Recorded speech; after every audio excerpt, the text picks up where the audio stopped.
Fotima roziyallohu anhu. Fotima-i Zahro onamiz nabiylar sarvari Muhammad Mustafa sallallohu alayhi vasallamning oxirgi chechaklari. Ul zotning naslarini davom ettirgan barokatli ona, jannat ayollarining sayyidasi.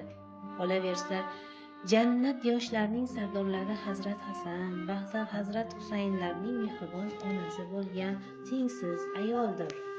Fotima onamiz islom kelishidan 1 yillarcha oldin Makka-i Mukarrama shahrida butun shaharga Al-Amin nomi bilan tanilgan Muhammad ibn Abdulloh ibn Abdumuttalib hamda Makka ayollarining aslzodasi, islomga ilk iymon keltirgan inson Hadija bindi Xuvaylidlarning xonadonida yorug' dunyoga keldilar.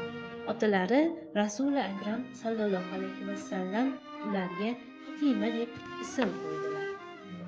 Daylamiyning Abu Hurayra roziyallohu anhudan rivoyat qilgan hadisi sharifida Rasululloh sallallohu alayhi vasallam uni sevganlarni Alloh jahannamdan uzoqlashtirishi uchun qizimga Fotima ismini qo'ydim deb marhamat qiladilar.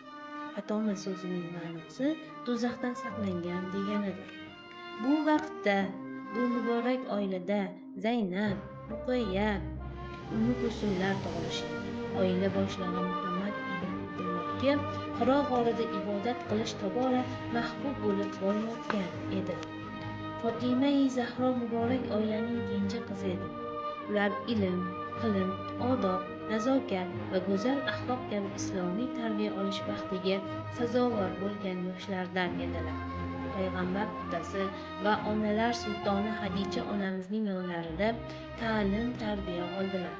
Rahmat va marhamat bulog'idan to'ygunicha ichdilar.